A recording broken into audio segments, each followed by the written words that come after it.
അനുഗ്രഹിക്കപ്പെട്ട ഈ നല്ല സമയത്ത് സഭയിൽ ദൈവമക്കളോട് ഒരുമിച്ച് ആയിരിക്കാൻ തക്കവണ്ണം ദൈവം സഹായിച്ചുകൊണ്ടിരിക്കുന്ന കൃപയ്ക്കായിട്ട് ദൈവത്തിന് നന്ദി പറയുന്നു. കടന്നു വന്നിരിക്കുന്ന എല്ലാ ദൈവ മക്കൾക്കും ദൈവദാസന്മാർക്കും വേഗം വരുന്നവനായ യേശു കർത്താവിൻ്റെ നാമത്തിലുള്ള സ്നേഹവും വന്ദനവും അറിയിക്കുന്നു. ദൈവം നമ്മെ അനുഗ്രഹിക്കട്ടെ. വളരെ ഘട്ടത്തിലൂടെയാണ് ഇപ്പോൾ നമ്മുടെ ഈ ലോകം കടന്നു പോകുന്നത്. സ്തോത്രം. അതിന് മധ്യേ നമ്മൾ സുരക്ഷിതമായിട്ട് ഇരിക്കുന്നത് ഓർത്ത് ദൈവത്തിന് സ്തോത്രം ചെയ്യാം. ഹല്ലേലൂയ. നോക്കുക, അനേകരുടെ ജീവൻ അപകടത്തിലായിക്കൊണ്ടിരിക്കുന്ന ഒരു കാലഘട്ടമാണ്. അനേകർ നിലവിളിക്കുന്ന ഒരു കാലഘട്ടമാണ്. ഇത് വിളിച്ചറിയിക്കുന്നത് കർത്താവിൻ്റെ വരവ് ഏറ്റവും അടുത്തു എന്നുള്ളത് മാത്രമാണ്. ഒരു ദിവസം കൂടി അടുത്തു കർത്താവിൻ്റെ വരവിനായിട്ട്. അതാണ് ഈ ലോക സംഭവങ്ങൾ വിളിച്ചറിയിക്കുന്നത്. നോക്കുക, കർത്താവ് പറഞ്ഞ അടയാളങ്ങളുടെ 99% സംഭവിച്ചു കഴിഞ്ഞു. ആമേൻ. ഇനിയും ഏത് നിമിഷവും ഒരു കാഹള ശബ്ദത്തിൻ്റെ സ്വരം കേൾപ്പാൻ കാതോർത്ത് ഇരിക്കുന്ന ഒരു സമൂഹമാണ് നമ്മുടെ ഈ സമൂഹം.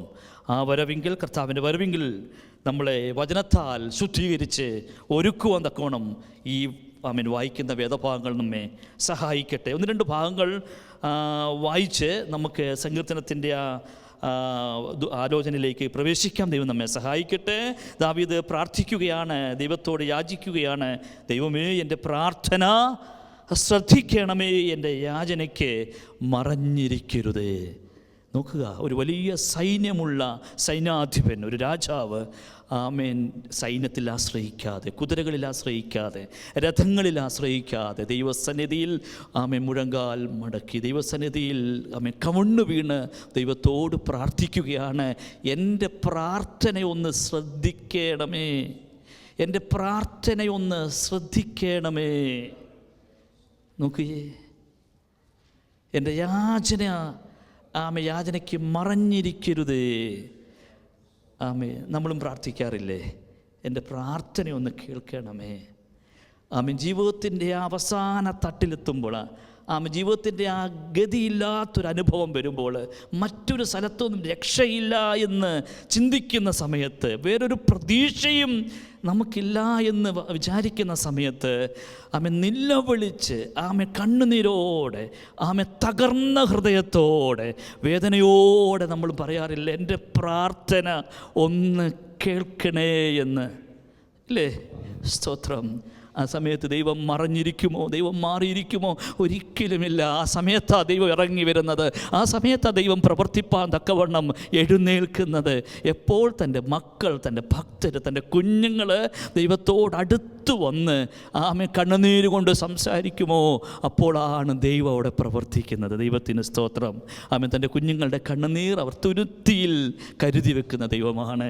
നിൻ്റെ കണ്ണുനീരുകൾ, നിൻ്റെ വേദനകൾ, നിൻ്റെ ഭാരങ്ങൾ, നിൻ്റെ പ്രാർത്ഥന അത് കേൾക്കുക തന്നെ ചെയ്യും ദൈവം. സ്തോത്രം. ഈ സങ്കീർത്തനത്തിൻ്റെ താഴോട്ട് വരുമ്പോൾ അതിൻ്റെ സ്തോത്രം, എനിക്ക് പ്രാവിനെ പോലെ ചിറകുണ്ടായിരുന്നെങ്കിൽ, അതിൻ്റെ 6ാമത്തെ വേദഭാഗം, പ്രാവിനുള്ളതുപോലെ എനിക്ക് ചിറകുണ്ടായിരുന്നുവെങ്കിൽ ഞാൻ പറന്നുപോയി വിശ്രമിക്കുമായിരുന്നു എന്ന് ഞാൻ പറഞ്ഞു. ഒരു രാജാവ് പറയുകയാണ്, എനിക്ക് ചിറകുണ്ടായിരുന്നുവെങ്കിൽ ഞാൻ പറന്നുപോയി വിശ്രമിക്കുമായിരുന്നു എന്ന്. ഒരു രാജാവ് ഇങ്ങനെ പറയണമെങ്കിൽ ആ രാജാവിൻ്റെ ജീവിതത്തിൽ എത്രയധികം ഭാരം വന്നിട്ടുണ്ടാകണം. ഈ വചനം നിങ്ങൾ ധ്യാനിച്ചപ്പോൾ, വായിച്ചപ്പോൾ നിങ്ങൾക്ക് കാര്യം മനസ്സിലായെന്ന് എനിക്ക് മനസ്സിലായി. എന്തുകൊണ്ടാണ് ഈ രാജാവ് ഇപ്രകാരം പറഞ്ഞതെന്നുള്ളത് നിങ്ങൾക്ക് കാര്യം മനസ്സിലായി. ആമേൻ. ഈ രാജാവ് പറയുകയാണ്, എനിക്കൊരു ചിറകുണ്ടായിരുന്നെങ്കിൽ ഞാൻ ഇവിടെ നിന്ന് പറന്ന് പോയി വിശ്രമിക്കുമായിരുന്നു എന്ന്. അത് ഏത് പക്ഷിയുടെ ചിറക് പോലെയാ? പ്രാവിൻ്റെ ചിറക് പോലെ. നിങ്ങൾ വിചാരിക്കുന്നുണ്ടോ പ്രാവിൻ്റെ ചിറകിന് അത്രമാത്രം ശക്തിയുണ്ടെന്ന്? എത്രമാത്രം ദൂരം പോകും? ഒരു ദേശാടന പക്ഷിയാണോ പ്രാവ്? ഒരിക്കലുമല്ല. എത്ര ദൂരം പോവും പ്രാവ് കൂടി വന്നാൽ? ദാവീദ് ഇവിടെ പ്രാർത്ഥിക്കുന്ന അടുത്ത 2ാമത്തെ അതിൻ്റെ താഴത്തെ ഭാഗത്ത് മരുഭൂമിയിൽ അവിടം വരെ പോകുമോ പ്രാവ്? അത്രയും ദൂരം പോകുമോ? ഞാൻ കരുതുന്നില്ല. അത്രയും ശക്തിയുള്ള ഫാൽക്കൺ ഇല്ലേ? ഫാൽക്കൺ ഈഗിള്, ഇവയല്ലേ ശക്തമായിട്ട് പറക്കുന്നത്, ഇവയല്ലേ ശക്തമായിട്ട് മുകളിലേക്കും ദൂരത്തേക്കൊക്കെ പറന്നു പോകുന്നത്. പിന്നെ ദേശാടന പക്ഷികളൊക്കെ വേറെ ഉണ്ടല്ലോ. യൂറോപ്പിൽ നിന്ന് ഭാരതത്തിലേക്കൊക്കെ യാത്ര ചെയ്യുന്ന പക്ഷികളില്ലേ, അതിനെ ഒന്നുമല്ലല്ലോ ഉപമിച്ചത്, ഒരു പ്രാവിനെയല്ല ഉപമിച്ചത്. ശ്രദ്ധിച്ചേ നിങ്ങൾ, പ്രാവിനുള്ളതുപോലെ ചിറകുണ്ടായിരുന്നെങ്കിൽ ആമേൻ ഞാൻ പറന്നുപോയി വിശ്രമിക്കുമായിരുന്നു എന്ന്. ദൈവത്തിന് സ്തോത്രം. പ്രിയമുള്ളവരെ, അതുപോലെ ജീവിതത്തിൻ്റെ ഒരു തകർന്ന സമയത്താണ് ആമേൻ എനിക്കധികം ദൂരമൊന്നും പോകണ്ട, തൊട്ടടുത്തുള്ള മരുഭൂമി വരെ പോയാൽ മതി. ഇനി മരുഭൂമി അത്ര പ്രതീക്ഷയുള്ള സ്ഥലമാണോ? ഒരിക്കലുമല്ല. നമുക്കറിയാം 102-ാം സങ്കീർത്തനത്തിൻ്റെ 6-ാമത്തെ വചനമാണെന്ന് തോന്നുന്നു. ആമേൻ മരുഭൂമിയിലെ വേഴാമ്പൽ പോലെയും ശൂന്യ സ്ഥലത്തെ മൂങ്ങ പോലെയും തന്നെ എന്ന്. നോക്കുക, ഞാൻ മരുഭൂമിയിലെ വേഴാമ്പൽ പോലെ. ജീവിതത്തിൻ്റെ ചില ഘട്ടങ്ങളിൽ മരുഭൂമിയിലെ വേഴാമ്പൽ പോലെ ഇരുന്ന അവസ്ഥയില്ലേ, ശൂന്യ സ്ഥലത്തെ മൂങ്ങ പോലിരുന്ന അവസ്ഥയില്ലേ. ദാവീദിൻ്റെ പ്രാർത്ഥനകളാണ്. ഞാൻ അതുപോലെ അനുഭവിച്ചിട്ടില്ലേ. ആമേൻ ഒരു പ്രതീക്ഷയുമില്ലാത്ത ഇടത്ത് വേഴാമ്പൽ ഒരു മഴയ്ക്ക് വേണ്ടി പ്രതീക്ഷിച്ചിരിക്കുന്ന പക്ഷിയെ ആണെന്നാണ് പൊതുവെ പറയുന്നത്. വേഴാമ്പൽ എപ്രകാരമോ വെള്ളം കുടിക്കുന്നത് സാധാരണ പക്ഷി കുടിക്കുന്നത് പോലെ ആണോ? അല്ല. ആമേൻ അടുത്ത മഴയ്ക്ക് വേണ്ടി തൻ്റെ ചുണ്ടുകൾ തുറന്നു വെക്കും. അതാണ് ആകെയുള്ള പ്രതീക്ഷ. ദാവീദ് പറയുകയാണ്, എൻ്റെ ആകെയുള്ള പ്രതീക്ഷ അടുത്ത വർഷം പെയ്യുന്ന മഴയാണ്. മൂങ്ങയുടെ അവസ്ഥ എന്താണ്? അത് പകല് പ്രത്യക്ഷപ്പെടാത്തൊരു പക്ഷിയാണ്. ഈ പക്ഷികളെയെല്ലാം അശുദ്ധജീവികളുടെ ഗണത്തിലാണ് രേഖപ്പെടുത്തിയിരിക്കുന്നത്. നമ്മൾ പ്രവചന പുസ്തകം, യെശയ്യാ പ്രവചന പുസ്തകം അതിൻ്റെ 34-ാം അധ്യായം 11-ലും സെഫന്യാവിൻ്റെ പുസ്തകം 2-14 പറയുന്ന പക്ഷികളുടെ, മൃഗങ്ങളുടെ, അശുദ്ധജീവികളുടെ കൂട്ടത്തിൽപ്പെടുന്ന പക്ഷികളാണ്. അങ്ങനെ ഒരു ചാൻസെങ്കിലും കിട്ടിയാൽ മതിയെന്നാണ് പറയുന്നത്. ദൈവത്തിന് സ്തോത്രം. എന്നാൽ ദാവീദിൻ്റെ മുമ്പിലുണ്ടായ ഈ വേദനയ്ക്ക് പിൻപിലൊരു കഥയുണ്ട്. 2 ശമൂവേലിൻ്റെ പുസ്തകം, 2 ശമൂവേൽ സ്തോത്രം 15-ാം അധ്യായമാണ് അതിൻ്റെ പിമ്പിലുള്ള സ്റ്റോറി. ദാവീദിൻ്റെ കൊട്ടാരത്തിലെ ആലോചനക്കാരനായ അഹിത്തോഫൽ, അദ്ദേഹത്തിൻ്റെ 3-ാമത്തെ പുത്രനായ അബ്ശാലോം, ഇവർ തമ്മിൽ കൂട്ടുകെട്ടി നടത്തി ദാവീദിനെ വധിപ്പാൻ തക്കവണ്ണം പദ്ധതി തയ്യാറാക്കിയ ഒരു കൂട്ടായ്മയാണ് ദാവീദിൻ്റെ ജീവിതത്തിലെ ഏറ്റവും വലിയ തകർച്ചയ്ക്ക് കാരണമായി തീർന്നത്. ദൈവത്തിന് സ്തോത്രം. നിങ്ങൾ സമയം കിട്ടുന്നതനുസരിച്ച് ആ വേദഭാഗങ്ങൾ വായിക്കണം. അബ്ശാലോമിനെ കുറിച്ച് 1-2 കാര്യങ്ങൾ പറയട്ടെ. അതിൻ്റെ 3-ന്റെ സ്ക്രീനിൽ കാണാമല്ലോ അല്ലേ. അബ്ശാലോം അവനോട്, നിൻ്റെ ന്യായവും നേരുള്ളത്. ആരോടാണ്? ഈ ദാവീദിൻ്റെ കൊട്ടാരത്തിലേക്ക് അപേക്ഷയുമായി വിഷയപരിഹാരവുമായി കടന്നു വരുന്ന വ്യക്തികളെ സ്വാധീനിച്ചുകൊണ്ട് അബ്ശാലോം അവരെ പിടിച്ചിട്ട് പറയുകയാണ്, രാജാവ് ആരെയും കൽപ്പിച്ചാക്കിയിട്ടില്ല നിൻ്റെ വാക്കുകൾ കേൾക്കാൻ വേണ്ടി. അതുകൊണ്ട് ഞാൻ അതിൻ്റെ താഴത്തെ ഭാഗങ്ങൾ, അതിൻ്റെ താഴോട്ടുള്ള 3, 4, 5 ഭാഗങ്ങൾ ഞാൻ നിനക്ക് ന്യായം നടത്തിത്തരാം. വഴക്കും വ്യവഹാരവുമുള്ളവരൊക്കെയും എൻ്റെ അടുക്കൽ വന്നിട്ട് ഞാൻ അവർക്ക് ന്യായം തീർപ്പാൻ തക്കവണ്ണം എൻ്റെ രാജ്യത്ത് ഞാനൊരു ന്യായാധിപനായിരുന്നെങ്കിൽ കൊള്ളായിരുന്നു എന്ന് ഹൃദയത്തിൽ തോന്നിയ അബ്ശാലോം പിന്നീട് മുന്നോട്ടുള്ള ഓരോ കാലഘട്ടങ്ങളിലും ദാവീദിനെ വധിപ്പാൻ തക്കവണ്ണം പദ്ധതി തയ്യാറാക്കിക്കൊണ്ട് മുന്നോട്ട് പോകുന്ന ഒരു അനുഭവമാണ് ഈ സങ്കീർത്തനത്തിൻ്റെ പശ്ചാത്തലം. തന്നോടുകൂടെ ആലോചന സഭയിൽ പ്രവാചകൻ ആലോചന പറയുന്ന, ദൈവം ആലോചന പറയുന്ന അതേ ആലോചനയ്ക്ക് സമമായ അഹിത്തോഫേൽ തന്നിൽ നിന്നും മാറി ഇപ്പോൾ അബ്ശാലോമിൻ്റെ കൂടെ കൂട്ടുകെട്ട് നടത്തി തന്നെ വധിപ്പാൻ തക്കവണ്ണം പദ്ധതി തയ്യാറാക്കിക്കൊണ്ടിരിക്കുന്ന ഒരു പ്രത്യേക സമയത്താണ് ഈ ദാവീദ് ഈ സങ്കീർത്തനം എഴുതുന്നത്. ഇതിനകത്ത് താഴെ ഒരു ഭാഗമുണ്ട്. അതിൻ്റെ സങ്കീർത്തനം 55-ന്റെ 12-ാമത്തെ വേദഭാഗം. അവിടെ ഇങ്ങനെ പറയുന്നത്, എന്നെ നിന്ദിച്ചത് ഒരു ശത്രുവല്ല, എന്നെ നിന്ദിച്ചത് ഒരു ശത്രുവല്ല. അങ്ങനെ ആയിരുന്നെങ്കിൽ ഞാനത് സഹിക്കുമായിരുന്നു. എൻ്റെ നേരെ വമ്പ് പറഞ്ഞത് എന്നെ പകയ്ക്കുന്നവനല്ല. അങ്ങനെയെങ്കിൽ ഞാനത് മറഞ്ഞുകൊള്ളുമായിരുന്നു. അതൊക്കെ ഞാൻ മറന്നു കളയുമായിരുന്നു. അതെന്നെല്ലാം ഞാൻ മാറിപ്പോകുമായിരുന്നു. ആരാ എന്നെ നിന്ദിച്ചത്? ആരാ എൻ്റെ നേരെ വമ്പ് പറഞ്ഞത്?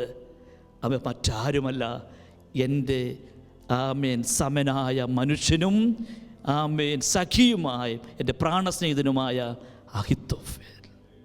നോക്കുക, ഒരു കാലഘട്ടത്തിൽ നിങ്ങളോടുകൂടെ ചേർന്നിരുന്ന് ആമേൻ അതിന് പറ്റിയൊരു വേദഭാഗം അവിടെ തന്നെയുണ്ട്.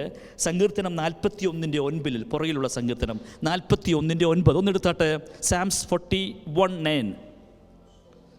ഞാൻ വിശ്വസിച്ചവനും എൻ്റെ അപ്പം തിന്നവനുമായ എൻ്റെ പ്രാണസ്നേഹിതൻ പോലും എൻ്റെ നേർ കുതികാൽ ഉയർത്തിയിരിക്കുന്നു.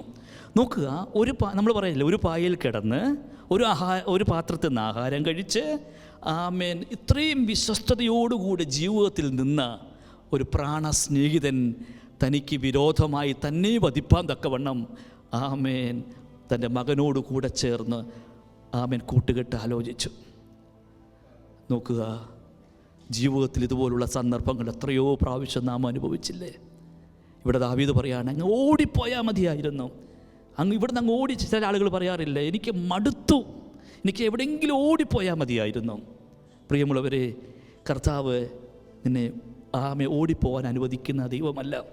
ആ സങ്കീർത്തനത്തിൻ്റെ അവസാന 2 ഭാഗങ്ങൾ വായിക്കുമ്പോൾ അറിയാം, ആമേൻ ദൈവദാസന് വിരോധമായി, ദൈവജനത്തിന് വിരോധമായി, പ്രാർത്ഥിക്കുന്നവന് വിരോധമായിട്ട് ആമേൻ പദ്ധതി തയ്യാറാക്കി കഴിഞ്ഞാൽ അവർ ജീവിതത്തിൻ്റെ മുഴുവൻ ജീവിത സമയവും തികയ്ക്കത്തില്ല എന്ന് അതിൻ്റെ അവസാന ഭാഗത്ത് കാണുന്നുള്ളൂ. ആ സങ്കീർത്തനത്തിൻ്റെ ഏറ്റവും അവസാനത്തെ വേദഭാഗത്തേക്ക് വന്നാട്ടെ, അതിൻ്റെ അവസാനത്തെ 1-2 ഭാഗങ്ങൾ. ദൈവമേ, രക്തപ്രിയവും വഞ്ചനയുമുള്ളവർ ആയുസ്സിൻ്റെ പകുതിയോളം ജീവിക്കുകയില്ല, ഞാനോ നിന്നിൽ ആശ്രയിക്കും. എന്താ സംഭവിച്ചെന്നറിയാമോ? ഈ ദാവീദിൻ്റെ മകനായ അബ്ശാലോമിന് ഒരു പ്രത്യേകതയുണ്ട്. വളരെ സൗന്ദര്യമുള്ളവനും നല്ല കോമള രൂപിയുമാണ്. ആമേൻ സാധാരണ സ്ത്രീകൾക്കുള്ളതിനെക്കാട്ടിലും നല്ല തിക്കുള്ള നീളമുള്ള മുടിയുള്ള ഒരു യൗവനക്കാരനാണ് ഈ ദാവീദിൻ്റെ മകനായ അബ്ശാലോം. താൻ ഇടയ്ക്കിടയ്ക്ക് ഈ മുടി മുറിച്ച് ഭംഗി കൂട്ടാറുണ്ട്. ഒരു ദിവസം ഈ അബ്ശാലോം ആമേൻ ദാവീദിനെ ഭയന്ന് ഓടിപ്പോകുമ്പോൾ ഒരു കോവർ കഴുതയുടെ മുകളിലാണ് ഇദ്ദേഹം ഓടിപ്പോകുന്നത്. ആ സമയത്ത് തൻ്റെ ഈ ഭംഗിയുള്ള ഈ മുടി തന്നെ ഒരു കരുവേലകത്തെ ചുറ്റി ആകാശത്തിനും ഭൂമിക്കും മധ്യേ ഇങ്ങനെ നിൽക്കുന്നൊരു സന്ദർഭമുണ്ടായി. അവിടെ വെച്ച് വധിക്കപ്പെടുകയാണ് തൻ്റെ മധ്യവയസ്സിൽ. എന്താ വായിച്ചത്? വഞ്ചന ഉള്ളവർ ആയുസ്സിൻ്റെ പകുതിയോളം തികയ്ക്കത്തില്ല. പ്രിയമുള്ളവരെ, ഇതൊരു ദൈവിക ആലോചനയായിട്ട് ഏറ്റെടുത്താട്ടെ. ആമേൻ ജീവിതത്തിൽ ആമേൻ ഒരു ക്രമീകരണം വരുത്തി, ഒരു വിശുദ്ധ ജീവിതം വരുത്തി, ഒരു ശുദ്ധീകരണം വരുത്തി നാം ജീവിതത്തിൽ മുന്നോട്ട് പോകുമ്പോൾ നമ്മുടെ ആയുസ് ദീർഘായുസ്സുള്ളതായിട്ട് തീരും. സ്തോത്രം. ആ സങ്കീർത്തനത്തിൻ്റെ അവസാനത്തെ ഒരു ഭാഗം കൂടെ, അതിൻ്റെ അവസാനത്തെ താഴത്തെ ഒരു ഭാഗം കൂടെ 22. നിന്റെ ഭാരം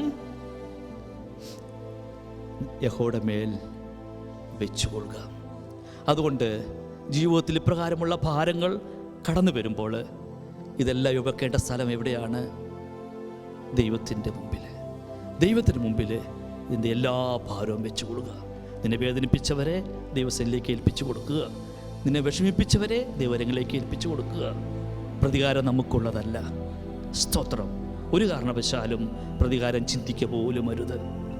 നേരത്തെ പറഞ്ഞ അബ്ശാലോമിൻ്റെ അവസ്ഥ, ആമേൻ ആയുസ്സിന് മധ്യ എടുക്കപ്പെട്ടു. കൂടെ ആലോചന പറഞ്ഞ അഹിത്തോഫേൽ എന്ത് സംഭവിച്ചു? ഒരു നീളമുള്ള ആമേൻ കയറുകൊണ്ട് ഹാങ് ചെയ്തു. 2 പേരും പോയി ഭൂമിയിൽ നിന്ന്. പ്രിയമുള്ളവരെ, ദൈവം ന്യായം വിധിക്കും. നമ്മളതിനായിട്ട് ശ്രമിക്കരുത്, അതിനായിട്ട് പദ്ധതി തയ്യാറാക്കരുത്. നമുക്ക് വിരോധമായിട്ട് ഉണ്ടാക്കുന്ന ഒരായുധവും, ഏറ്റുപറഞ്ഞാട്ടെ, നമുക്ക് വിരോധമായിട്ട് ഉണ്ടാക്കുന്ന ഒരായുധവും ഫലിക്കുകയില്ല. സ്തോത്രം. ദൈവം നീതിയോടെ ന്യായം വിധിക്കും. അപ്രകാരം ഒരു ജയജീവിതം നയിപ്പാൻ തക്കവണ്ണം ഈ വചനത്തെ ദൈവം നമ്മെ സഹായിക്കട്ടെ എന്ന് പ്രാർത്ഥിച്ചു.